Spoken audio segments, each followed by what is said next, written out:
Olá, como é que vai? Tudo bem? Quem fala é o professor Piscator e hoje chama todo mundo da sua casa porque hoje a gente vai falar de xadrez e motivação. Temos aqui uma pessoa que joga xadrez, não de forma profissionalmente, mas gosta de xadrez. É uma pessoa proativa, gosta muito de atividade física, que também é outra coisa que nos fez unir. E ele, além de um bom professor de direito administrativo, também um bom advogado. Eu cheguei a ver, não tão perto, mas ele atuando, porque eu passei uma época para conhecer um pouco o direito. Eu visitei ali o judiciário e assistindo umas causas e outras, vi um pouquinho assim, entrando lá no fundo da sala, uma defesa dele lá. E hoje a gente vai fazer essa relação do xadrez e a motivação. Para quem não sabe, motivação não é só ficar empolgado, não. Vocês vão aprender com ele aí muitos princípios e ele vai dar muitas orientações de você saber também escolher este profissional, porque existe várias coisas que interferem na aprendizagem de realmente como criar um foco e um objetivo motivacional na sua vida, ok? Então, em público aqui, eu quero agradecer ao Antenor Bittencourt pela disponibilidade. Ele é muito, mas muito requisitado. Para você ter uma ideia, foram 3 meses a gente tentando agendar, meu horário não dava, a hora dele, e hoje ele está aqui disponível para passar um pouco de conhecimento e a gente fazer essa conversa de mão dupla aqui do xadrez e motivação. Então, Antenor, seja muito bem-vindo, obrigado pela disponibilidade, pelo respeito, pelo carinho. E agora o lance está com você para você se apresentar, dar um panorama e a gente começar nosso bate-papo iniciais do xadrez e depois a gente vai começar a mesclar xadrez e motivação e você amplia o assunto motivação, ok? Está com você o lance. Ok. Muito obrigado pelo convite. Muita honra e respeito pela sua história, Piscator. Nós nos conectamos em algum momento da nossa história na sala de aula, criamos uma amizade duradoura, e temos realmente essa consideração e respeito recíprocos, e muita honra e respeito também por todos vocês que estão nos assistindo. Eu não vou dizer bom dia, boa tarde, boa noite, que pode ser a qualquer momento, qualquer que seja o momento que seja bom para você. É uma honra que você esteja nos ouvindo, nos assistindo aqui nesse vídeo. Como foi dito pelo Piscator, minha formação inicial é em Direito. Durante muito tempo eu advoguei, ensinei Direito. Faz algum tempo já que eu não advogo nem ensino Direito, mas me mantenho inscrito nos quadros da OAB, porque meu filho, né, me deu a alegria também de escolher o direito e hoje está estudando Direito. Que legal.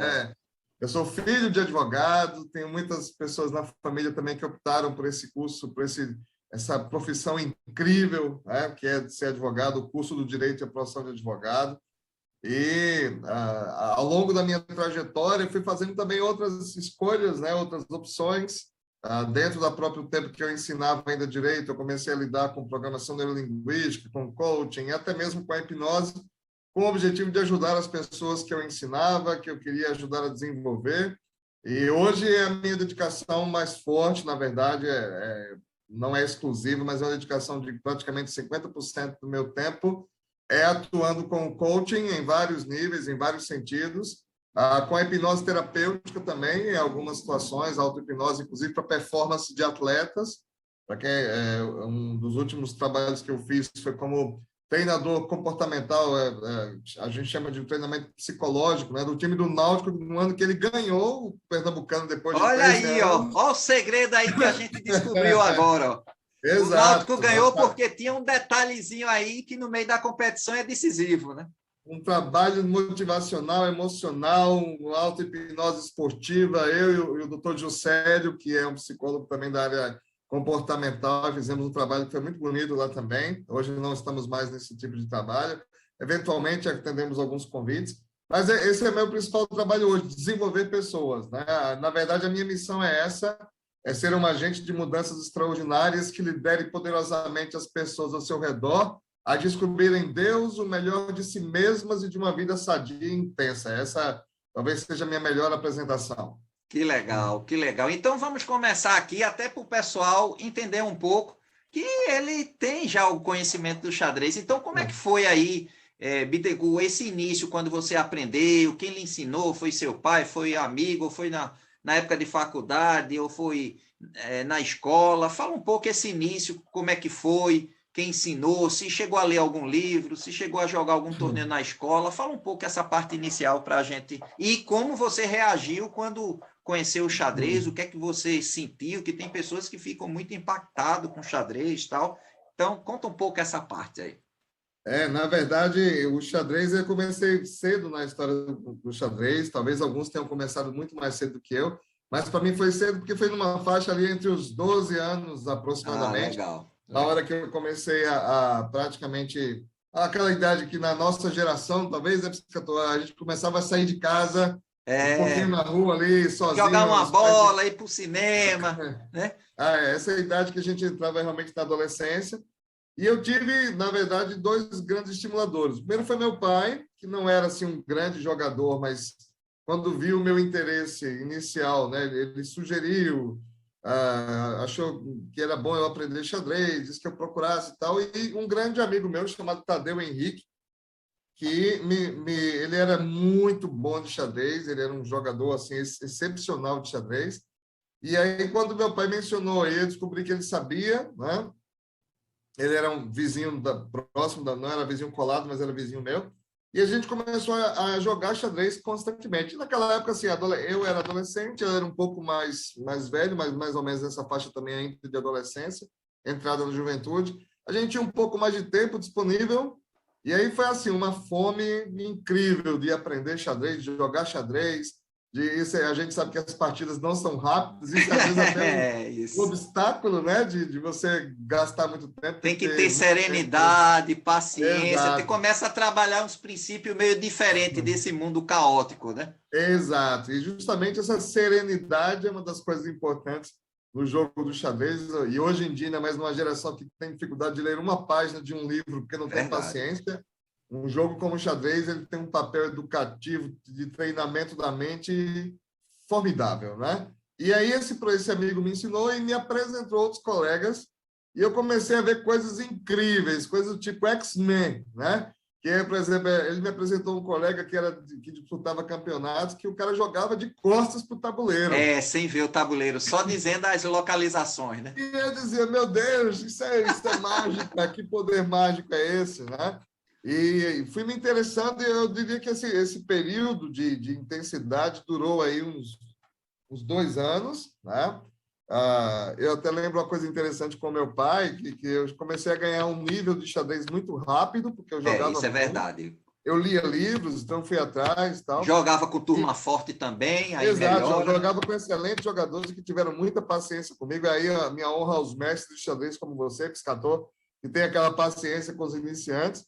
E aí um dia eu estava ganhando para o meu pai, né, jogando com ele na Praça do Derby, e eu comecei a ganhar para ele, ele ficou apavorado que eu ia ganhar, e eu vim saber disso depois, né? E ele estava jogando comigo ali, depois fez, poxa, o que foi aquilo ali? Aí quando eu olhei, ele roubou o peão mesmo. Porque ele falou assim, não, é uma vergonha eu perder para o meu filho, né? O xadrez mexe com a emoção, viu? Porque a pessoa acha que tamanho é documento, não é bem assim, pois não. Ele acho que naquele momento, claro que depois foi, ele disse assim, não, né, eu confesso, mas eu digo, pô, perder para um pirraia desse, né? Então, assim, ele também, como eu disse, não era um grande jogador, mas ele não quis passar essa vergonha, digamos assim. Aí depois é que minha mãe me contou, que minha mãe viu, ele roubou a peça tua. Ele só me roubou porque ele fez, não, eu não ia perder, eu troquei sua fralda, eu vou perder para você. Ô, Bittencourt, foi bom você contar essa história, porque eu conheci ele, pessoal, e é uma pessoa muito culta, um bom papo, e você, assim, não é obrigado a lembrar, mas você acha que consegue lembrar, assim, naquele dia que ele começa a lhe ensinar o básico mesmo, porque assim, isso demonstra que ele entendia que aquele jogo ele contribuiria muito para a sua vida, né? Independente do tempo que você passasse. Ele, de alguma forma, lhe apresentou de forma diferente. Por exemplo, já teve pessoas que disseram, olha as peças, fez todo um preparatório para a pessoa entrar naquele universo. Seu pai falou alguma coisa assim, porque eu sei que ele gostava muito de contar, assim, por que certas coisas são importantes, né? Então, ele sempre fundamentava isso e a forma como ele falava fazia com que a gente já gostasse sem literalmente explorar aquele assunto, né? Então, como é que foi com você? Alguma Você teve coisa algo que assim ele, ou que foi ele mais tranquilo? inicialmente, como eu era filho de pais separados, né, meus pais eram separados, então a gente não teve tanto essa perspectiva, porque Certo, era mais assim, uma coisa de gastar tempo juntos. E às vezes entendi. até Era o ele momento de se aproveitava curtir, né? Se curtir. isso. Certo. Às vezes até ele aproveitava, vamos dizer, talvez um xadrez e ia falando de outros temas que a gente não conversava durante a semana, Ah, porque a gente não legal. via. Mas eu lembro também que ele mencionava assim a importância do pensamento estratégico. Ele falava, olha, Ah, olha aí, ó. talvez é um jogo de paciência, a vida a gente tem que ter paciência. Ele não fez grandes associações metafóricas, por exemplo, Mas mas ele, pincelou, né? Pincelou. exatamente, ele mencionou essa importância desse pensamento estratégico, de olhar as peças como um todo, o tabuleiro, né, o momento certo Que de cada legal. jogada. Então, assim, são memórias muito boas, muito gostosas que eu tive com ele, na verdade, a respeito disso, né? Desse tempo de qualidade com ele, né? Enquanto a gente conversava de outras coisas, mas estava lá jogando xadrez. Ok, então vamos entrando logo no assunto, que eu sei que o pessoal deve estar já com papel e caneta para ir anotando as sugestões, as dicas. Então, antes da gente fazer essa relação, eu também vou tirar algumas dúvidas com ele. Primeiro, vamos conceituar com precisão, e só você pode fazer isso. Como você diria para as pessoas, numa visão bem ampla, o que seria o coach, a origem dessa palavra, se puder, e o que seria a motivação propriamente dita? Bom, a gente tem uma pequena conexão aí até com a do coaching com uma das peças do xadrez, tá? Isso é Ah, bem pronto. importante dizer. Na verdade, eu acho até que é um bom momento de falar a respeito disso. A palavra coach, ela nasceu quando foi criada na Hungria, foi criado um meio de transporte chamado cox, que era uma carruagem, né? Ah, Então, não era apenas uma charrete, era uma carruagem que transportava as pessoas com um conforto maior, com capacidade de bagagem maior e com a possibilidade de agregar mais cavalos, né? isso. E essa expressão é tão interessante que você, por exemplo, quem fala espanhol sabe que ainda hoje a palavra que se usa para carro é coche. Né? Ah, Então, no legal. espanhol você tem que é justamente aquilo que desloca você para onde você quer chegar de maneira mais rápida. Então, se Olha você ia a só. pé, era um tempo mais longo. Se ia de carruagem ou de coche, era mais rápido. Isso é um primeiro momento onde surge a palavra. Depois disso, os treinadores, né, na questão dos ricos que podiam ter as carruagens, contratavam pessoas para cuidarem dos seus cavalos. E alguns cuidadores de cavalos, e aí vem a peça do xadrez, né, eles começaram a se destacar, porque eles treinavam os cavalos para serem mais seguros, mais rápidos, mais Ah, adestrados. Então, melhorar essa rendimento, palavra, né? exato, surgiu a palavra coacher, que nós, no Brasil, inclusive no português, tínhamos mais antigamente, ainda hoje até existe, mas é mais raro de ouvir, que era cocheiro. Você tem essa palavra do cocheiro, aquele cara que ia lá conduzir, charreteiro, cocheiro, que ia conduzir a carruagem. Só mais ou menos em 1800 é que você tem essa palavra chegando nas universidades, numa comparação de dizer que um coach, que era uma palavra usada para o cara que era o coach dos cavalos, era um professor que preparava um aluno para fazer provas nas universidades. Olha Então, aí, ó, pessoal. a Então, o gíria... primeiro conceito direcionado para uma atividade foi de estudo, né? Exato. Em primeiro lugar, foi justamente essa comparação da gíria, como se fosse o aluno brincando assim, esse cara, esse professor é o meu coach, é que faz esse cavalo aqui andar melhor. Então, Entendi. mais ou menos seria o sentido, né? E só que aí depois essa expressão passou para os técnicos esportivos. E até hoje, no mundo, no inglês, você vai ouvir assim, um time de basquete da NBA tem o seu coach, que é o técnico. Em inglês, muitas vezes se traduz coach como técnico, mas a profissão do coach a gente não traduz justamente para não misturar Isso, essas coisas, entendi. né? Do coach como desenvolvedor de pessoas. E aí entrou para o mundo da faculdade, daquele professor que preparava os alunos para ter um rendimento melhor, que dava aulas particulares para eles, foi passando para o mundo corporativo e voltou depois para a vida no dia a dia. E o coach é alguém que prepara você para ser a melhor versão de você mesmo naquele momento. Dados os recursos que você tem, dadas as interferências que você sofre, alguém de fora que corrige, que ajuda, que oferece recursos, que provoca com perguntas importantes para que você seja a melhor versão que você pode ser naquele momento. Olha aí, pessoal. Então, olhe, não pense que coach só vai fazer aquele planejamento geral, aquela tabelinha. Isso daí qualquer um faz. A questão não é essa, a questão é o olhar dele para suas características e que método é mais adequado de como você desenvolver isso. Isso requer um estudo profundo e é importante vocês entenderem isso. Não é oba-oba, só grito, vamos gritar para se motivar, não. Você pode estar em silêncio e estar extremamente motivado.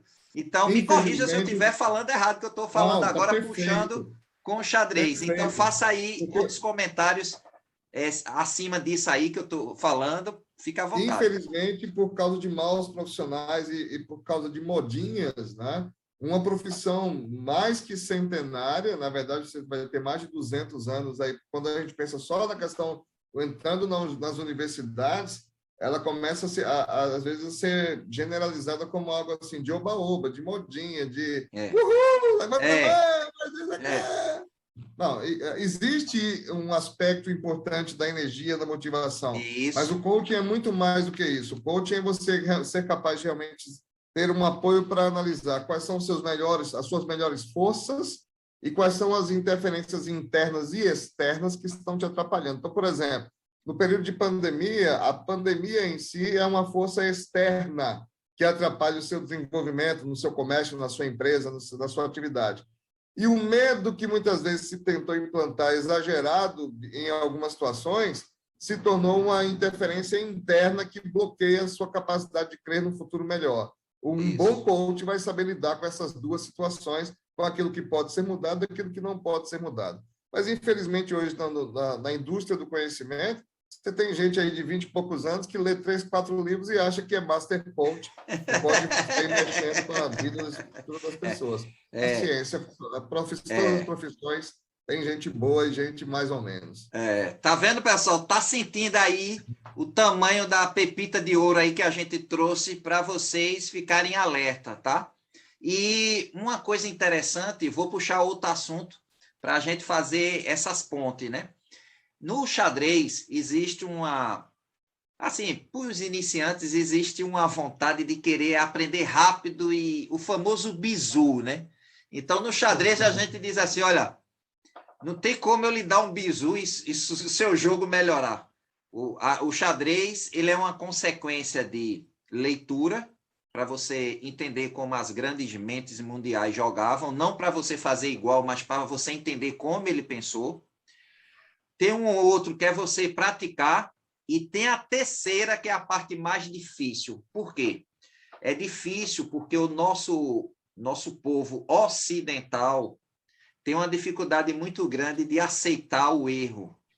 E você sabe que a análise do erro é um ponto primordial para o desenvolvimento de qualquer aprendizado. Por exemplo, eu uso muito essa metodologia para os alunos do xadrez. Quando você vai aprender judô, você não vai lutar logo. Você vai o quê? Aprender a rolar, bater para um lado, para o outro. O que é aquilo?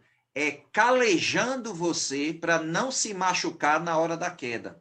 E no xadrez, quando você está aprendendo, o pessoal quer logo ganhar, é o bizu. E a gente diz, não, a gente vai preparar você para a dor do xadrez não ser grande, porque é o seguinte, BTQ, o xadrez tem uma dor diferente das outras áreas esportivas. Por exemplo, no futebol, se o time perder, dá para ele canalizar as desculpas para várias coisas, para o árbitro, para a luz, para a torcida que não motivou, o salário e tal. No xadrez, você não tem como escapar. A culpa não é do seu adversário, mas a culpa é simplesmente seu, porque se os dois estiverem atentos e bem preparados, a partida é empatada. Então, só perde quando alguém comete o erro e o outro está preparado para aproveitar. Então, o erro no xadrez é a parte mais difícil para o iniciante. E aí você diz, oxi, por quê? Porque a gente diz, Esqueça os livros de abertura para decorar aqueles lancezinhos, aqueles mates, e você tem que analisar as suas partidas e fazer 3 etapas no estudo do erro. Aonde está o erro? O que foi que aconteceu para esse erro se apresentar e o que se deve fazer para esse erro não se repetir. Isso é chamado estudo do erro. E aí, no xadrez, quando o cara perde no início, porque ele vivenciar a derrota pela segunda vez é muito ruim. E detalhe, todo professor que está fazendo análise da primeira partida, das primeiras partidas do iniciante, tem que ter um vocabulário muito suave. Por exemplo, quando é um competidor, a gente diz, ó, esse lance aqui foi horrível, o cara passou o trator. Mas com a criança, a gente diz, ó, aqui não é legal não esse lance, ó, porque não está bem posicionado. Ó, ele ganhou, não é porque você é ruim, não, é porque você ficou desatento aqui. E a gente vai pincelando, até vai moldando, até ficar muito natural. Então, eu digo que quando uma criança, um adulto, está aprendendo a jogar, a primeira característica de melhora após perder é, vamos analisar a partida. Isso já é uma maturidade independente da idade. E aí eu pergunto no coach, eu sei a resposta, mas eu quero perguntar porque ele sabe muito mais e vai falar melhor, que eu posso errar na área dele. Eu sei que o coach também tem esse olhar clínico sobre o erro, mas se puder dar um exemplo que você já pôde atuar sem dizer o nome das pessoas por questão de ética, como seria no coach essa análise do erro? Tem proximidade com o do xadrez? Não tem? É de forma diferente? O que você poderia dizer aí, dentro da sua experiência? Existe muita proximidade, né, com aquilo que você falou dentro do coaching, começando pelo seguinte: um dos princípios básicos do coaching é você vencer primeiro a quadra interna, ou o tabuleiro interno. No coaching, isso chama, na linguagem original, inner game. Eu preciso vencer não o jogo que está fora diante de mim, o desafio que o adversário que está diante de mim, mas o primeiro adversário a ser vencido está dentro de mim. Esse é o conceito do inner game. E dentro desse inner game, veja como é semelhante com o xadrez. Eu tenho 2 vozes. Eu tenho a voz do self 1 e a voz do self 2. A voz do self 1 é a voz adversária, crítica, que te critica o tempo todo, que diz que você vai errar o tempo todo, mas que nunca chama você a uma análise. Ela apenas rotula você. E a voz do self 2 é a voz de quem acredita que, apesar do erro, pode continuar, pode reaprender, pode corrigir, pode vencer. Então, temos um tabuleiro com pedras brancas e pretas, e aí você pode atribuir cor do jeito que você quiser. Então, essa existência desses 2 lados, desses adversários dentro do mesmo tabuleiro, já é uma metáfora perfeita do que acontece no coaching. Nós temos o self 1, o anjinho, o self 1 é o diabinho, e o self 2 é o anjinho, que vão lutar entre si para ver quem consegue ganhar, te motivando de verdade, de dentro para fora, e não uma motivação que muitas vezes é dada de maneira exagerada, histérica, como se fosse a única possível, que vem de fora para dentro, que vai durar 1 semana ou 2, vai acabar depois que você participar de um congresso com algum desses gurus. A ideia, então, é que nós realmente temos dificuldade, você mencionou a dificuldade do povo ocidental, que é bem diferente do oriental nesse aspecto de ser corrigido, de aceitar a correção, de entender o processo de construção. Sabe outra coisa maravilhosa no coaching ligado com o xadrez? É que eu gosto de usar nas minhas palestras, inclusive, quando eu tenho a oportunidade de falar do xadrez, é que o xadrez é o único jogo onde a peça menos valiosa pode se tornar a mais poderosa do tabuleiro. Exatamente. Obviamente, depois do rei, né, porque realmente o rei ele é o chefão, mas o poder é da rainha. Né? Quem é casado sabe disso. Tanto é que ela se movimenta, é mais perigosa ainda, que ela se movimenta para tudo que é lado. E o rei vai ali devagarzinho e tal. Então, pense que o peão ele é a peça menos valiosa, que é trocada no início a troco de banana, né? Normalmente para fazer as estratégias funcionarem, mas, ao mesmo tempo, se ele cumprir o processo de chegar do outro lado, ele tem potencial para se transformar no que quiser. É uma promoção, né? Exato. Então, esse potencial já está dentro dele. Isso tem a ver com coaching também, com inner game, né? entender que você tem um processo, vencer obstáculos, vencer ameaças, e se você chegar lá no seu gol, na sua meta, do outro lado do tabuleiro, você pode se transformar naquilo que você quiser. Isso é uma metáfora poderosíssima, porque as pessoas hoje querem a mágica. Olá, você pode me hipnotizar para eu me tornar um cara inteligente? Porque o cara não quer estudar as quantidades de horas por dia para treinar a mente. Ele quer que alguém bote faça um gesto mágico e bote um áudio para ele. Deixa eu lhe dizer uma coisa para você rir. E é até bom você analisar. Não vou dizer o nome, mas é real essa história. Tem alguns jogadores, não são todos, eu diria que é 10%, que às vezes não estuda com tanta propriedade ou não entende bem, e aí ele atribui a vitória a algumas coisas místicas. E eu vou dizer uma que aconteceu que é muito engraçada. Era uma pessoa que nunca ganhava para tal jogador. E no xadrez é muito comum, qualquer pessoa pode perder para qualquer um, porque mesmo que ele seja o melhor, o ser humano tem aquele dia que ele não funciona bem. Você não consegue 100% ser bem, né? Então, o que é que aconteceu?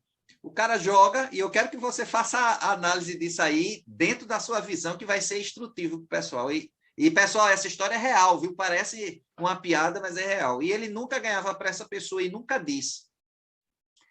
E depois que ele ganhou a primeira vez, como eu converso muito e gosto de conhecer as pessoas do xadrez, então é ele mesmo, esse jogador que nunca ganhou para esse cara, disse: Piscator, eu estou contente, porque o xadrez não dá para você torcer gritar dentro da sala, você pode sair pulando, feito um canguru de felicidade. E ele é emocionado, e falando assim, com sentimentos puros mesmo. Você sabe por que eu ganhei? Aí eu esperava ele dizer, porque eu estudei muito, porque eu vi todas as partidas dele, porque eu aprendi no vídeo, alguma coisa. Ele disse: eu vou lhe dizer, parece que não fez efeito, mas fez. Aí eu disse: e o que foi? Fiquei curioso. Ele disse: eu, na hora de me trocar, porque estava no hotel, era um torneio fora do estado, eu me vesti rápido e vesti a cueca ao contrário. E agora eu só jogo com a cueca ao contrário. E aí, quando ele ganhava, ele disse: funcionou. Aí eu digo: e agora? Ele disse: não, é porque hoje realmente eu estou mal, nem com a cueca ao contrário dá certo. Então, eu queria que você pegasse esse exemplo e fizesse um mapeamento assim, desmistificando essas coisas que, às vezes, lógico, por exemplo, existem coisas que a gente não pode zombar. Por exemplo, de repente eu estou aqui, vou dar um exemplo, e aí vem um campeão do mundo e diz: olha, eu vou lhe dar esse presente aqui para quando você jogar, você se sentir bem. Isso tem um impacto, sim, porque não é o objeto, mas é o que é que está agregado de valor histórico, né? É aquela história: eu tenho um relógio do meu pai. O cara: oxe, meu relógio velho. Não, mas você não entende, não é o valor dele, é o que ele conta de história para mim, né? Então, se você puder fazer uma explicação por que é que acontece isso, se é natural do Ocidente ter um pouco desse misticismo e quando também funcionam as coisas, né? Na verdade, acho que até nesse aspecto, acho que até os orientais são mais apegados a algumas coisas como talismãs, como algumas coisas, alguns tipos de crenças, com todo respeito, obviamente, não estou desrespeitando. Lógico. Mas o cérebro humano, ele tem essa mania de buscar sentido e significado, principalmente quando as coisas não precisam fazer sentido, como essa questão dessa vitória. Pode ter sido que o adversário não estava num dia bom, não prestou atenção. Os melhores goleiros têm dias que levam gols frangueiros, os melhores atacantes perdem pênaltis, né, ou gols feitos. Isso tem muito a ver com aquele dia, a condição emocional que a pessoa está. Mas sabe aquele fenômeno que a gente chama de pareidolia, que é quando o cérebro, você olha para as nuvens e fica procurando formar, aquela nuvem tem um formato de cachorro, de girafa, de elefante. Essa árvore aqui tem o rosto de Jesus. Essas são, na verdade, são manias do cérebro que as pessoas guardam e que elas ficam procurando um significado, um sentido que vai desde o fato... Eu lembro que eu vivenciei uma coisa dessa como adolescente. Eu fui campeão, você falou do judô, eu vibrei porque eu sou faixa preta de judô e de karatê Shotokan. E eu fui competidor do judô e quando eu fui campeão norte-nordeste de judô, eu tinha um machucado no tornozelo que surgiu no treinamento antes da competição de rastejar no tatame para dar força nos braços. E quando eu fui no ano seguinte, que ia ter uma competição, eu treinando intensamente novo, o mesmo tornozelo machucou, eu digo assim, opa, sinal de sorte, eu vou ganhar de novo. Levei uma surra, meu amigo. Não teve calcanhar certo. Então, na verdade, o nosso cérebro fica procurando esses sentidos. Agora, dentro da programação neurolinguística, nós às vezes usamos ancoragens como essa. Na verdade, todo esporte de alta performance, você olha um cara que vai saltar de vara 6 metros, a maneira como ele faz a pegada na vara, até o gesto, a preparação, né? de se mexer, né? Aquilo é um ritual, tem nada a ver com nada, é um ritual. Os jogadores pisam com o pé direito, fazem o credo não, o sinal do Pai Nosso, né? Sinal da cruz, desculpe. Eles fazem o sinal da cruz, têm as superstições, nada disso é negativo, se isso te instala um estado de espírito bem-estar, positivo. né? Isso. Você entra, não, mas isso é importante, olha, se te traz uma sensação positiva, isso vai te trazer uma atitude positiva. Isso pode não fazer diferença dentro do campo, teu adversário ganha de goleada para você. Mas se talvez você não tivesse feito aquele gesto, você poderia entrar com uma atitude ainda menor e perder de mais gols ainda. Então, esse aspecto não é negativo em si, só que ele vai acabar nos trazendo para uma zona de conforto que não faz sentido, que é, em vez de eu treinar e ralar para fazer o processo, para ver onde eu errei, para evitar os novos erros, eu vou preferir vestir a cueca ao contrário para não se me dar sorte. Mas também ele me confirmou que só foram as 2 vezes assim, depois não teve mais essa frequência, não. Aí ele parece que ele disse que olhou. Treine mais de 10 mil horas entre as competições e depois vista a cueca do jeito que Isso, você é quiser. daquele livro, O Especialista de 10 mil horas, né? Isso. Poxa, rapaz, que bom, que bom. Ó, pessoal, veja como é importante a gente conhecer essa área, porque, olha, inclusive, viu, Bittencourt, vou dizer outra particularidade do xadrez. Quando você tem as atividades, a gente está falando de atividade esportiva, mas a gente vai entrar em concurso, que eu sei que tem um monte de gente que joga xadrez e está se preparando para o concurso. Então, preste atenção, o próximo assunto. Então, na parte esportiva do xadrez, tem uma coisa interessante, que é o seguinte. Você vai ver no judô, você vai lutar o judô, eu também lutei judô. Você treinou com quem aqui em Recife? Sensei José Roberto, da 6XZ. Zé Roberto. Eu fui da Nagai. Sim, Sensei Aí Nagai. o que é que acontece? A gente tinha aquele negócio de fazer assim, bater aqui, para ativar o sensório motor para estar em alerta.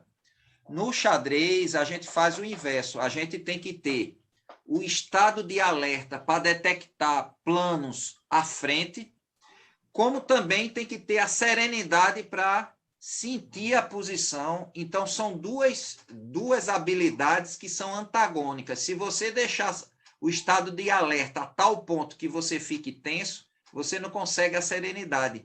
Então, tem que ter um balanceamento, e isso é com prática. Então, eu pergunto a você, você chegou a ver algo assim em outra modalidade? Porque a gente, nem todas as modalidades a gente conhece, né? Mas você chegou a ver algo assim que lhe exigiu mais na sua atuação?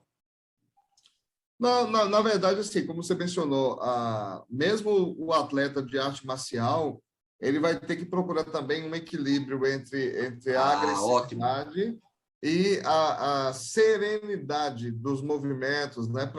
Para não ceder uma provocação. É muito comum você ver, por exemplo, em lutas de MMA, um fica provocando, fazendo gesto, outra vez o cara se perde e ele pega o contragolpe. É né? verdade. Então, essa serenidade da mente, inclusive hoje tem um movimento muito forte, estudado cientificamente, que ajuda, inclusive, a combater a ansiedade, depressão, que ajuda a aumentar a produtividade, que é o mindfulness, né? Que é a atenção plena.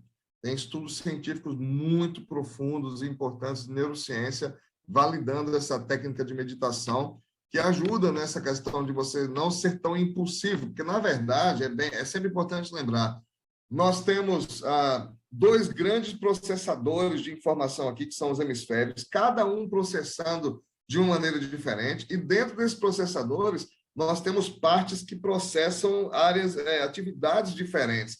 Então, se você for fazer uma conta, você vai ter aí 16 pequenos blocos, ou mais ou menos, dependendo da atividade, e achar o equilíbrio para que as partes se encaixem perfeitamente e você possa ser ousado quando precisar e prudente na hora certa. Então, esse equilíbrio sempre é importante, como tudo na vida, o equilíbrio, né? Ele faz parte dessa necessidade que nós temos de não agir somente de uma maneira, porque as situações são diferentes. Então, em alguns jogos, você tem que arriscar tudo mesmo, e por tudo ou nada, e usar a técnica ao mesmo tempo, e em outros você fica prudente ali, esperando que seu adversário ataque. Do mesmo jeito que no jiu-jitsu tem gente que é o passador, que é o cara que vai para cima, e o cara que é da guarda, o guardeiro, que é o que fica deitado esperando que o cara vai venha no para cima dele. quebra-cabeça do chão, né? Exato. No xadrez, você tem um cara que começa o jogo fazendo rock, né?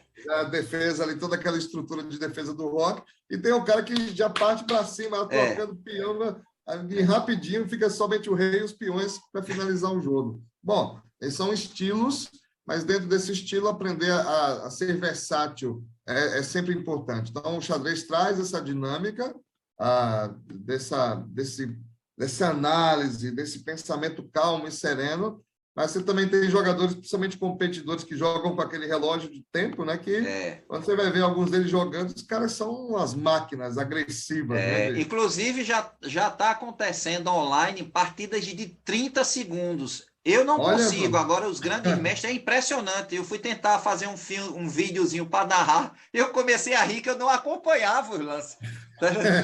É uma velocidade monstruosa. Ô, Bittencourt, vamos entrando agora noutra área sua também, que é muito interessante, que é a parte do coach na parte da empresa. Então, para as pessoas que não conhecem, como é que você poderia dar uma explanação, até para as pessoas entenderem, de repente, pode ter um empresário, pode ter um empreendedor que está começando a ter sua equipezinha no empreendimento. Quais são as coisas que seria motivo para um coach dar um apoio numa empresa, para a gente entender um pouco? Uma coisa muito importante em relação ao coaching empresarial, existem duas formas de coaching que pode atuar dentro do mundo empresarial. É o coaching, business coaching, que vai lidar do negócio como um todo, e aí o coach precisa ter uma visão empresarial também muito legal. E existe aquilo que vai trabalhar com o leadership coaching, ou seja, a liderança. Particularmente, a minha área não é o business mais aprofundado, o negócio em si, mas é trabalhar os aspectos de liderança, como a comunicação entre os líderes, como a questão da visão e os valores da empresa, como a questão do engajamento de toda a equipe, de criar times funcionais, times de alta performance. Então, o coaching tem essa pegada, esse viés, além dos atendimentos individuais. Eu já atendi muitos CEOs, né? De empresas, pessoas com formação em Harvard, em Cambridge. Eu já atendi também muitos trainees que a empresa queria, que viam potencial e queriam que ele fosse desenvolvido mais rapidamente, num processo de maturação que não seja igual ao carburante, que faz perder o gosto, né? Mas que seja um pouco mais acelerado através do coaching e funcionou bem. Então, assim, o coaching tem essa perspectiva de performance. Uma das palavras mais aplicadas ao coaching é justamente melhora de performance. Isso se aplica a empresas, isso se aplica a times, isso se aplica a indivíduos. Então, o coaching tem essa pegada. Você pode ter um coach, por exemplo, que vai atuar numa área de investimentos para tornar fazer a empresa de investimentos atingir o IPO, por exemplo, que é quando ela faz a abertura do seu capital. Esse coach tem que ter um pouco de consultor também, ele tem que manjar do mercado da área, mas de repente entender as repercussões do mundo nas ações. Exato, e tudo, né? Exatamente. Tem que ter. E hoje o coaching tem tido um crescimento muito grande dentro do mundo corporativo por causa da loucura do mundo, né? O mundo está muito instável, muito incompreensível, e precisa se preparar as pessoas com essa serenidade que a gente mencionou aqui, mas ao mesmo tempo com uma capacidade de adaptação rapidíssima, né? Isso, porque o mundo é muito dinâmico, né? Quebrou alguma coisa aqui, não pode ficar, e por que quebrou? Não, tem que se adaptar e entrar no jogo de novo, né? Essa é uma das características do coaching, e por isso que ele tem crescido muito dentro desse mundo corporativo. Ok. Então, vou fazer só mais duas perguntas para a gente avançar para outro assunto. A primeira pergunta é... Me dá só uma pausa. Tá certo. Espera aí, eu vou aqui. Pronto, estamos voltando aqui, tivemos um probleminha técnico aqui. E continue, como você estava falando, Bittencourt, sobre a questão do coaching na empresa. Eu acho que você terminou, né, a explicação. Terminei. Você estava dizendo assim, vou fazer umas duas perguntas. A primeira, eu vou deixar a última, que é o coach para estudo. Então, a primeira que eu acho que é importante. Lembrando aqui que tem um monte de gente de diversas atividades profissionais, mas que tem como hábito gostar de xadrez. Então, eu perguntaria que dicas, vamos dizer que alguém chegasse para você e dissesse, olha, eu moro fora de Pernambuco, não tenho condições de vir aqui com você, não sei o quê. Que dicas você me daria, que orientações básicas para eu reconhecer um coach que, de repente, faça sentido para mim? Porque eu não conheço o que é coach, mas que coisas eu devo observar que seja fácil, palpável, para eu poder dizer, eu acho que eu posso me aproximar mais, eu acho que pode ter um feedback. Que coisa você diria? Porque tem questão de empatia, dessas coisas, mas na parte técnica, para a pessoa se orientar, porque como é uma atividade nova, então há flutuações e as pessoas precisam entender como mapear isso. Que dica vocês dariam assim, de condições para as pessoas observar com cuidado?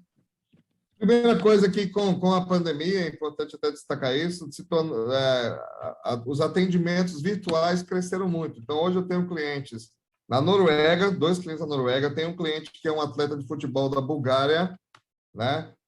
Tem um que é brasileiro que está jogando lá, tem um cliente em São Paulo, tem um cliente na Irlanda também, que estou terminando um processo com cliente na Irlanda, então fica bem fácil de você conseguir fazer sessões virtuais. Mas um bom coach, primeiro você pode pedir uma sessão de anamnese, de conversa, de entrevista, e um bom coach será alguém que vai te fazer perguntas poderosas. Ele não é o cara que vai começar te dando conselho, nem vai começar mandando você gritar e mandando você levantar as mãos para o universo e vibrar.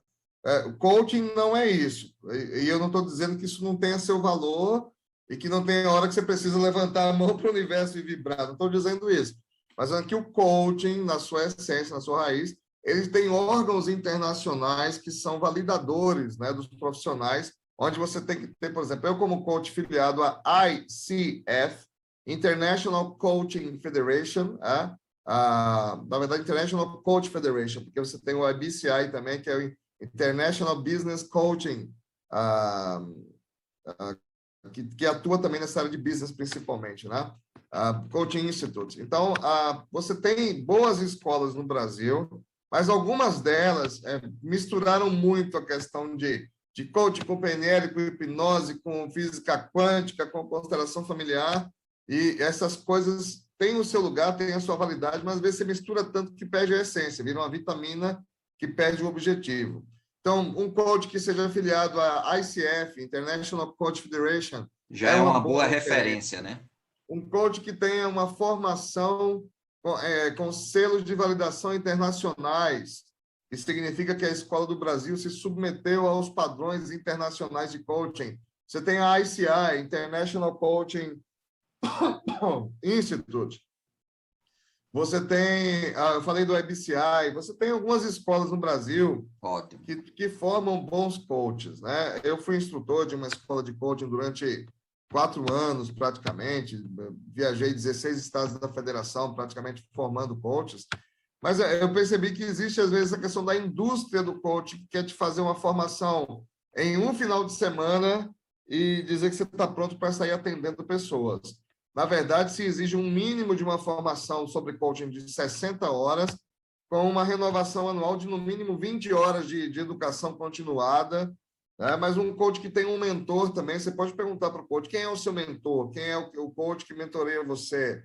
Que entidade você está afiliado? Né? Agora, a grande questão mesmo é olhar se o coach tem referências, pessoas que possam dar depoimentos no site dele, nas mídias sociais dele, a respeito do trabalho que foi feito. Isso também é bem importante. Ok, então, aproveitando esse momento que você deu essa dica, divulgue seu telefone, ou telefone, ou contato, WhatsApp, a rede social que você tem, porque, de repente, alguém queira lhe contatar, ou para tirar uma dúvida, ou mesmo para lhe contratar, e a pessoa já sabe, já lhe assistiu e pode tirar mais dúvidas, ter contato e tudo, e até uma orientação de maneira, sei lá, fora do país, não sei. Então, pronto, já se divulgue aí, porque eu acho que é importante, porque é uma coisa nova, já tem certificação, que coisa boa, de órgãos internacionais sérios, Sim. e é muito importante a sua participação, porque além de ajudar a gente a entender também isso, saber que tem um profissional que às vezes o cara fica patinando, né? Então é Isso. importante dizer aí seus contatos, diga aí umas 2 vezes bem lento para dar tempo o pessoal Tá. copiar, e quem não copiar, pessoal, é só voltar o vídeo e fazer de novo, né, para copiar. Vai lá. Pronto, então minhas mídias, né? Eu tenho o Instagram e tenho o Facebook, Coach Antenor, Coach, junto com o nome Antenor, Antenor, Coach Antenor, tanto no Facebook quanto no Instagram. Meu site está em manutenção, mas é o mesmo nome, Coach Antenor, mas eu estou fazendo alterações. Tive alguns problemas com a plataforma onde meu site estava e fiz uma troca, estou ainda fazendo essa troca ainda, acredito que dentro de 30 dias está voltando ao ar, www.coachantenor.com.br. Essas são as mídias que você me encontra principalmente. Diga seu e-mail também, que ele aproxima também muito. Master, Master Antenor, sempre lembrando, Antenor com TH, ANTHENOR, @gmail.com.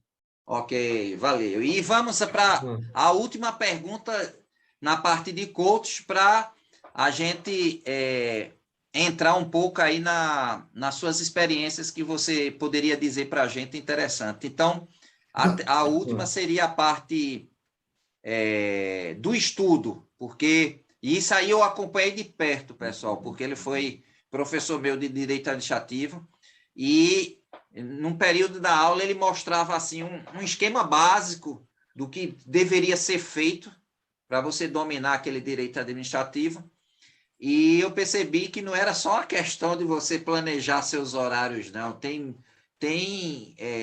sequências didáticas que rendem muito mais quando você estuda essa e essa matéria, né? Que às vezes o cara acha que estudando ao mesmo tempo, sei lá, direito constitucional e direito aduaneiro é a mesma coisa. Não é bem assim, não, pessoal. Tem uma lógicazinha, é como se fosse um estudo passivo de descanso do assunto anterior. Então, nessa parte de estudo, o que é que você poderia dizer de básico para as pessoas não errar e orientar o pessoal? E, lógico, quem tiver dúvidas, procura ele.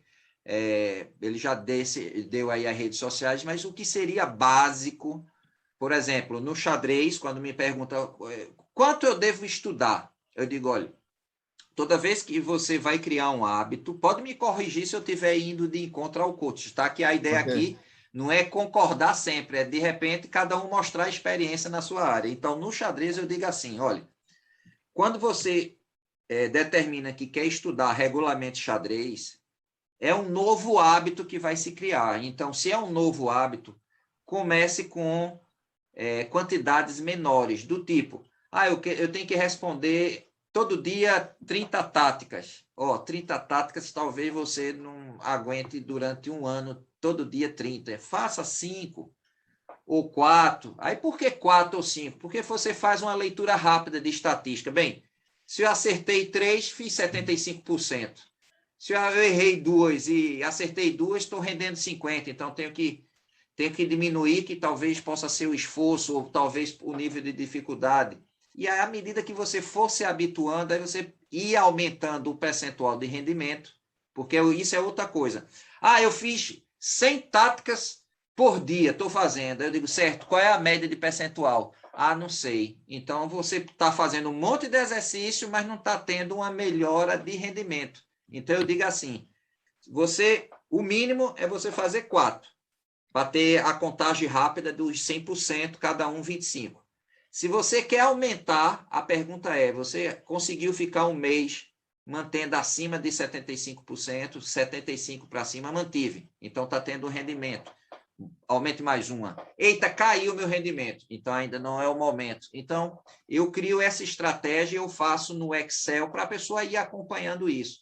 Eu pergunto a você, nessa parte de estudo, qual seria o básico que você poderia dizer? Olha, independente, seja concurso federal, estadual, com um vestibular, qual seria, assim, eu sei que a alimentação influencia, e você fala aí a questão de dormir e tal, mas na visão de coach, como é que você diria para o pessoal o básico do básico para dizer, olha, fazendo isso você não está errando, você pode estar não entendendo o assunto, mas essa estrutura ela é a básica para você dizer assim que está num caminho a longo prazo de sabedoria. Muitos clientes, inclusive que muitos que foram alunos meus da época que eu ensinava direito administrativo, eleitoral, constitucional, eles estavam errando na estratégia em alguns aspectos. Então, se eu puder resumir aqui de uma maneira bem básica, eu tive muitos clientes que me contrataram para passar na prova da OAB, médicos que queriam fazer a especialização em anestesia e precisavam estudar, gente que precisava conseguir a validação do seu inglês numa prova internacional. Então, a questão é básica, é a mesma. Primeiro, para você ter memória que ajude você a guardar aquilo que você estudou, você tem que ter sono bom. Num mundo e num tempo onde as pessoas acham que dormir é perda de tempo, é perda de tempo estudar sem dormir bem. Perfeito. Porque tudo que você estuda vai ficar armazenado durante o dia, e à noite, quando você dorme, o cérebro vai processar em vários ciclos de sono, e algumas matérias, inclusive, só vão ser processadas no último ciclo, né? E aí você vai, se você dorme 5 horas por dia, por exemplo, e acha que está arrasando, não, eu me dou bem com 5 horas. Não existe isso. A ciência diz hoje que o mínimo que um adulto precisa dormir por causa da atividade cerebral dele é 7 horas. Se você dormir menos, não cumprirá todos os ciclos metabólicos, o ciclo circadiano, sua memória vai ser um fracasso. Ah, mas a minha está funcionando bem. Talvez até agora esteja. Porque está novo, né? A médio e longo prazo, você vai ver o preço que você vai pagar a respeito disso. Então, o sono é o primeiro aspecto. Uma qualidade de sono realmente. Segundo aspecto é a alimentação, como você mencionou. Com a alimentação fraca em gorduras saudáveis, como a ômega 3, por exemplo, o seu cérebro vai ter déficit de funcionamento. Então, procurar um médico, um nutrólogo, um ortomolecular. Ah, mas eu não tenho condição nem de procurar um médico clínico geral, que irá um médico maior. Procura na internet informações, vão ter dicas interessantes de profissionais e médicos, inclusive, dando algumas dicas sobre nootrópicos, por exemplo. Vale a pena checar isso, tá? Cumprido esse requisito essencial básico, tem um plus que é o exercício físico. Algumas pessoas que me contratavam para ajudá-las a passar em concurso público achavam que o exercício físico era uma perda de tempo, quando, na verdade, o exercício físico amplia a circulação, oxigênio no cérebro, causa bem-estar, gera libera endorfina, que é a sensação de bem-estar. Aí, mas eu vou ter que sair para a academia. Não, faz em casa, faz umas flexões. Compra uma bicicleta ergométrica daquela parada. Uma esteira, faz uma caminhada no prédio, sobe e desce as escadas do prédio, toma um banho e volta para estudar. É melhor do que passar 6 horas estudando sem parar e o cérebro não está absorvendo mais nada depois de 3 horas. Então, assim, é importante. Agora, passando para um aspecto prático, eu quero recomendar o método Pomodoro. Eu conheço, é massa. Explica aí para o pessoal, é legal. O método Pomodoro vai propor que você crie blocos de estudo, começando de onde o limite que você consegue chegar, ele sugere 25 minutos, mas aí você pode começar, por exemplo, com 5, com 10. Começou a ler, de repente a mente vagueou, você olha quanto tempo eu consegui estudar focado, 10 minutos. Então, eu começo criando blocos de 10 minutos, e entre esses blocos, 1 ou 2 minutos que eu levanto, espreguiço, tomo água, faço 10 flexões, respiro, alongo, sento de novo o estudo. E aí, o método você vai ver na internet, é muito abundante material sobre o Pomodoro.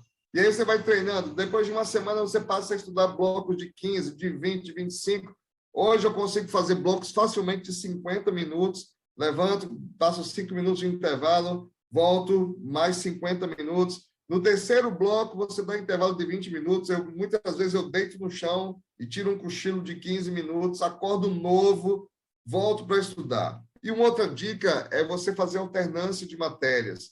Então, você vai estudar direito administrativo. Eu não vou estudar o dia inteiro direito administrativo. Estudo pela manhã direito administrativo, à tarde direito constitucional, e no dia seguinte eu faço revisão desses 2 temas. Isso vai estimular a memória reminiscente. A reminiscência das memórias vai fazer com que se fixe o assunto melhor. Fazer resumo, né, que é importante. fazer resumos, mapas mentais são extraordinários. Então, são dicas aí que eu uso na prática com os meus clientes e tenho tido excelentes resultados, desde as pessoas que não passavam em nenhum concurso, depois tiveram que escolher entre 8 que passaram, até gente que tinha sido reprovado 5 vezes na OAB e passou, na prova mais difícil de todos os tempos. São dicas que realmente funcionam. Ótimo, ótimo. Tá vendo, pessoal? Xadrez é cultura e xadrez também é ciência. Então, coach é uma atividade profissional que busca aglutinar pontos de convergência para o rendimento ser melhor. Então, alimentação, saúde, bem-estar. E eu acredito que também até no lazer tem que ter um lazer proativo, do tipo, eu só gosto de jogar torneio quando eu passo uma semana antes conversando, vendo coisas mais suaves, porque se for uma semana agitada, geralmente não dá para jogar. Porque você fica... Os jogadores, na véspera do jogo, eles só fazem aquecimentos leves e Isso. descansam. Né? Dos lutadores também. Então, você tem essas dinâmicas, você tem que descobrir qual é o jeito que você funciona. Aí, legal. E agora vamos conhecer um pouco mais aqui do Antenor, que é a pergunta maluca. O pessoal já conhece, mas eu vou dar a explicação e dizer como é que é. É o seguinte: é uma situação fictícia e você vai entrar nessa história e vai ter 3 opções. Então, vamos lá. É o seguinte, Antenor, o universo, ele detectou que você tem uma contribuição grande para ajudando as pessoas. E, em função disso, o universo vai lhe dar um prêmio. E que prêmio é esse, Piscator? Você vai ser imortal. Você vai ser a única pessoa que ganhou esse prêmio, imortal. E só que detalhe, pelo seu trabalho, a sua forma de ser, a ajuda que você fez a tanta gente, além desse prêmio, você ganhou um kit de benefícios. Então, veja, você vai ser imortal. Você vai ser a única pessoa que, se um dia a população mundial desaparecer, você é o único que vai continuar vivo. Só que você tem outros atributos positivos premiados também. Primeiro, você não vai precisar mais beber água, nem se alimentar. O organismo vai ser autocondutor, sem alimento. Você não vai envelhecer mais, então tudo que você tem acumulado hoje, a sua consciência, a sua maturidade, a sua sabedoria, vai estar intacto de agora até a eternidade. E aí vem a pergunta: e o que é que eu vou fazer? Você só tem 3 opções para fazer na eternidade. Porém, nessas 3, logicamente, vai ser de xadrez, só que você vai ter que analisar qual dessas alternativas vai fazer seu bem-estar, porque se você gostar uma que aparentemente dá uma felicidade, se no meio da eternidade você enjoar, você vai ficar depressivo pro resto da vida. Então, é importante analisar aquela que lhe faz bem. Então, você tem 3 opções e não tem mais nenhuma outra. Cada uma delas tem um lado bom e um lado ruim. Então, a primeira, você só pode jogar xadrez, mas não pode falar com as pessoas, você não vai ter voz, você não vai ouvir as pessoas e você não consegue ler um livro nem nada, só vai jogar xadrez pela eternidade. Mas não vai falar e não vai ouvir. Mas pode jogar com todo mundo, pode repetir quantas vezes quiser a mesma outra partida com a mesma pessoa, enfim. Você tem uma atividade eterna para fazer. A segunda opção, você não pode jogar, não pode falar, só que todos os livros, eu vou dar uma chance melhor, porque como você não é um jogador profissional, eu vou dizer, todos os livros de xadrez e de motivação vão ser traduzidos para o português, e você só pode ler livro e analisar as partidas, mas não joga com ninguém, não vai aparecer ninguém, não ouve, apenas pode estudar. Por resto da vida. E detalhe, não paga nem os livros. E tudo já traduzido. Então, você vai ler livro que ninguém nunca leu. Da China, da Bulgária, de tudo que é canto, tudo traduzido. É o prêmio. A terceira é o seguinte. Você também vou adequar para a sua área o xadrez. Você não pode jogar, não pode analisar, mas você vai poder conversar sem falar de partida de xadrez. Pode falar de assunto de xadrez ou de coach. Você vai falar na eternidade apenas com todos os ex-campeões do mundo que já faleceram e os maiores coaches do mundo que surgiram, desde o pioneiro da Bulgária até os grandes gurus que já passaram e que são referências internacionais aí para essa nova profissão. Então, agora, veja que situação. Você só pode conversar, pode fazer pergunta pessoal, tudo. Agora, se tiver um campeão do mundo de xadrez, você tem aquela partida, já não consegue essa comunicação. Ou só estudar livro, que aí pode ser o de coach de xadrez, ou pode só jogar xadrez. Agora, detalhe, o público já sabe que qualquer resposta é plausível, mas você vai ter que nos convencer que você realmente vai se sentir feliz e a gente quer ver essa emoção solidificada a um argumento forte. Vamos lá agora. Nessas 3 opções, as 2 primeiras eu não falo com ninguém sobre nada, só leio e jogo xadrez. Só joga ou lê e estuda livros.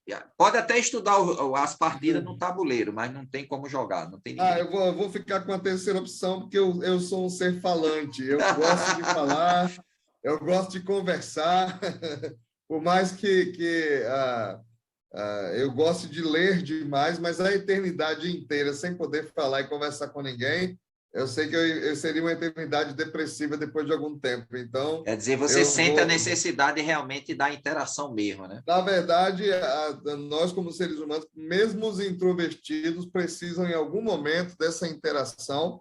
Da nossa natureza. Quem consegue ficar sem, ou tem um propósito muito gigante. Eremitas, né? Que inclusive religiosos, que fazem voto de silêncio, ou tem um distúrbio, tem um problema que precisa ser tratado por um Mas deixa eu só defender alguns que disseram que era a oportunidade 1 e 2. Teve um que disse assim, e aí convenceu a gente, que foi assim: Piscator, olha, meu dia a dia é o tempo todo falando com as pessoas, eu só queria jogar, que eu não tenho tempo. Aí tinha outro que dizia: Piscator, eu não tenho tempo para ler meus livros. Então, conversar eu já converso, tal, eu poderia até passar a eternidade calado.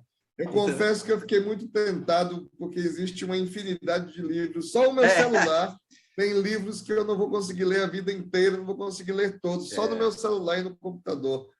Mas eu entendo também que, justamente pelo meu perfil, como eu sou analista comportamental, o meu perfil é o comunicador, é o falante, é o cara que gosta de trocar ideias. Pelo que eu conheço de você, você ia se deliciar com um conhecimento tão rico de campeões do mundo do xadrez e coach, né? Então, você teria ali histórias e depoimentos que davam enriquecimento ali para você, né? Exatamente, seriam boas opções. Ok, então vamos agora à parte os momentos especiais. Então, que momentos especiais é esse?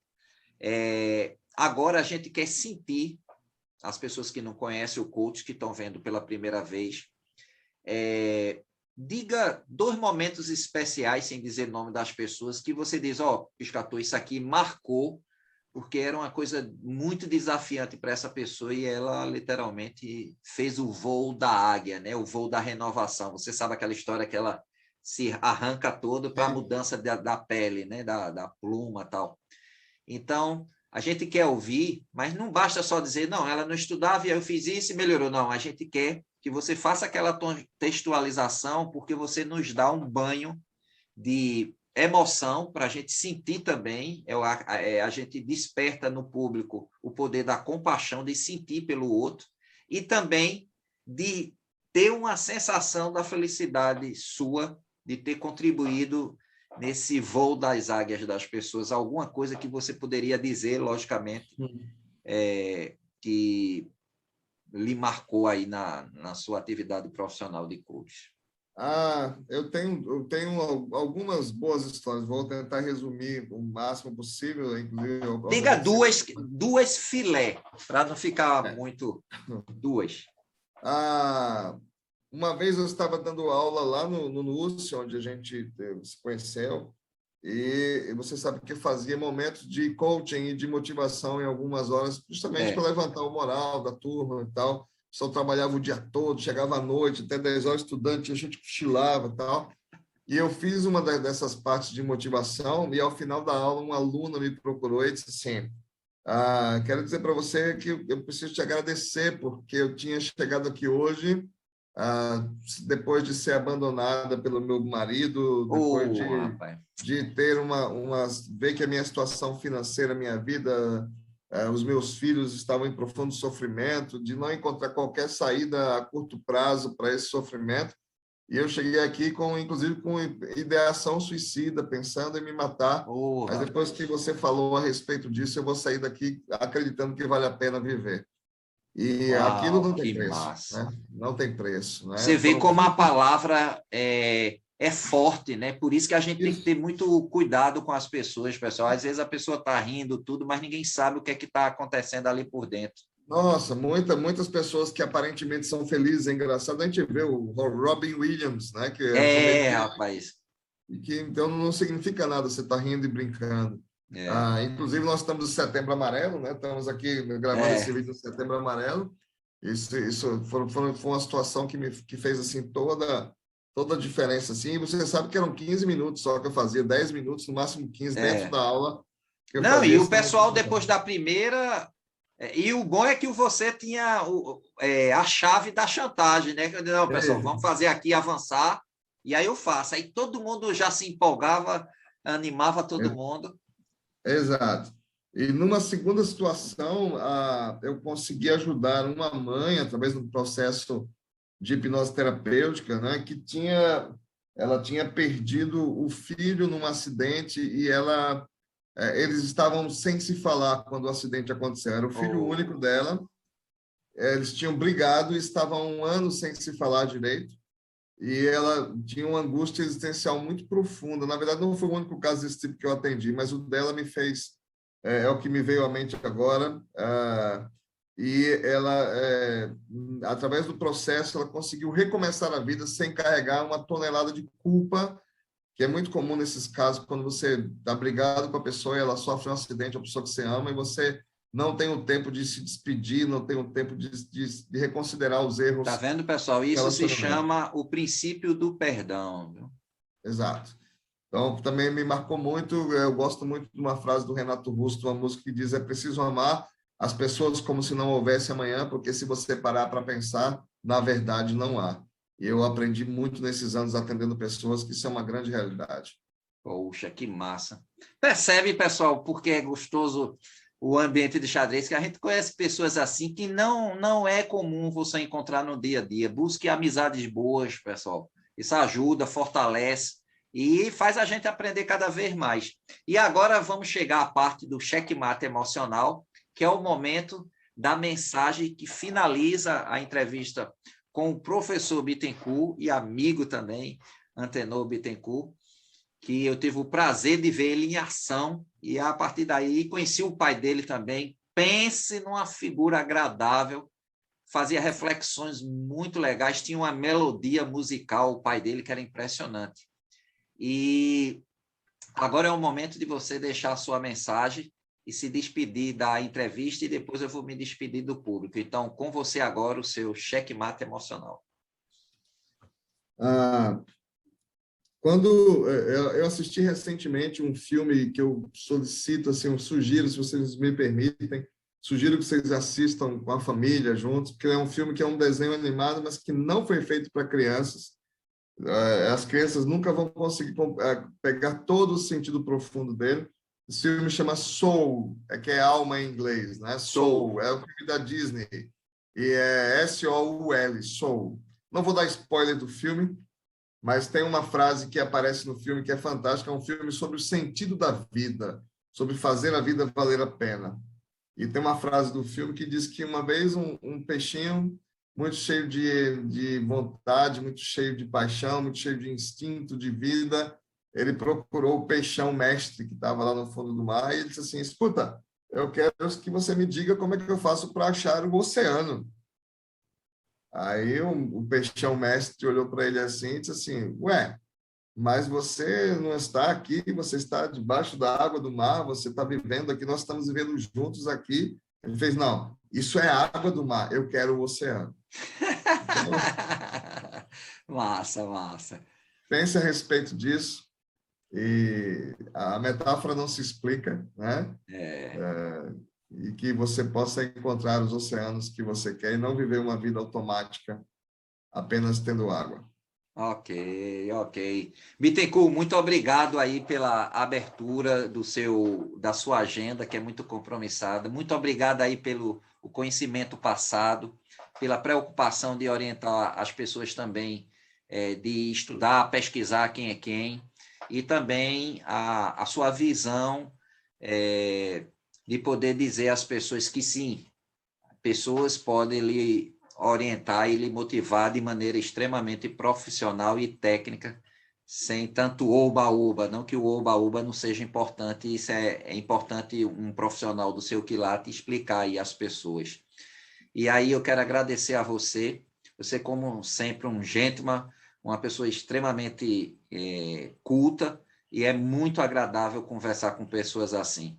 E ao público que está assistindo, pessoal, xadrez é isso, xadrez é vida, xadrez é passatempo, mas antes de tudo, nós temos um vínculo de irmandade inconsciente.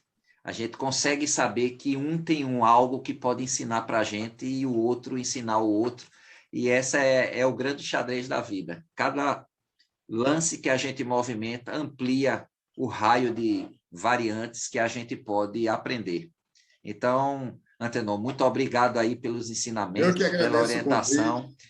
E para vocês que participaram, um forte abraço, continue assistindo e qualquer dúvida, vê de novo o vídeo, entre em contato com o Bittencourt e parabenize, antes de mais nada, a entrevista dele. Um forte abraço e tchau, tchau, pessoal.